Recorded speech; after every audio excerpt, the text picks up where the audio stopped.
ये जब भी आप ऐसे पक्षियों को जो कैद में हैं उनको आजाद करते हैं तो एक अजीबोगरीब प्रक्रिया कॉस्मिक जोन में क्रिएट होती है कि आप अपने लिए बंधन से मुक्ति का उपाय करते हैं। यानी कि जाने अनजाने, कभी परमात्मा ना करे कोई ऐसी घड़ी हो तो आप कैद ना रह सकेंगे, आपको कोई कैद ना कर सकेगा।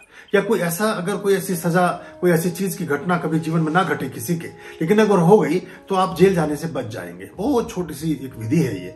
या ऐसे लोग जिनके लोग, अगर वो अपराध नहीं है, अबोध हैं, वो कहना चाहिए कि उन्होंने कोई गलती नहीं की है, वो किसी भी तरह के अपराध में शामिल नहीं है, निर्दोष हैं और इनोसेंट हैं, और वो किसी न किसी तरीके की किसी परिस्थिति में फंस करके कहीं ऐसी कारागार में चले गए हैं, कारावास में हैं, किसी जगह कैद में हैं, उस उपाय को करने से उनकी कैद की बंधन की मुक्ति होती है और वो उसको उनका जीवन उससे सुलभता की ओर जाता है। जो भगवान शिव का संवाद है पार्वती के साथ, शिव सूत्र में आता है, तो वहां वो कबूतरों के बारे में एक पूरा वर्णन है और वो उसके बारे में पूरी महिमा भी बताई गई है। तो कबूतर का भी संबंध बड़ा गहरा है भगवान शिव के साथ। और जब आप कबूतर को ऐसा जीवन दान देते हैं, जीवन दान ही है एक तरह का, तो उसमें तो बीमार भी रहेगा, कुछ भी रहेगा पिंजरे में, तो उसके दोष लगते हैं।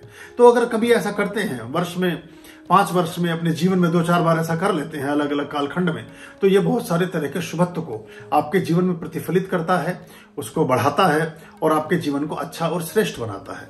क्योंकि कोई भी जो जानवर है, अगर पिंजरा सोने का भी है तभी पंछी उसमें प्रसन्न नहीं होता।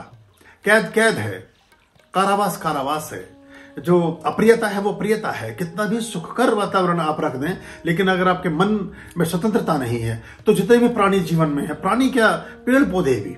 अभी हम एक बार बहुत कई साल पहले जा रहे थे जंगल में, यहाँ अपने आश्रम के आसपास ही, तो हमने देखा कि कभी कोई कटीली तार किसी पेड़ के साथ बांध दी गई होगी, तो उस पेड़ के पत्तों तक उसका प्रतिसंवेदन जा रहा था। फिर वो प्लास लेकर के हम उसमें गए, उसके तारों को बाहर निकलवाया, उसमें से तो आधा इंच अंदर गड़ गए थे वो तार, तो वो उसको किया। तो उसके बाद अगले वर्ष के बाद उस पत्ते की, उस पेड़ की रंगत में एक फर्क था।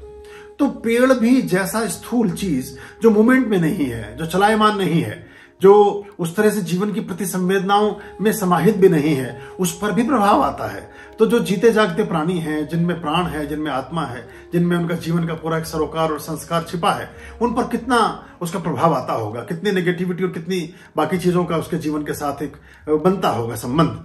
तो अगर हम ऐसी चीजों में अपना योगदान दे सकें और जीवन को श्रेष्ठ मार्ग पर आगे चल सकें, दूसरों के बंधनों को काटने में सहयोगी हो सकें, दूसरों की परेशानियों को सुलझाने में मददगार हो सकें, दूसरों के चेहरों पर मुस्कुराहट ला सकने में अपने सहयोगी हो सकें, तो उत्तम है, अच्छा है, श्रेष्ठ है।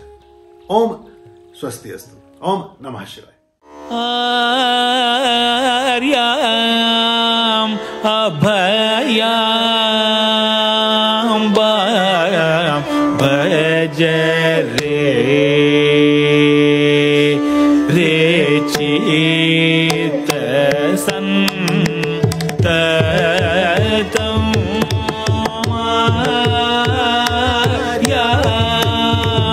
अभयाम भज रे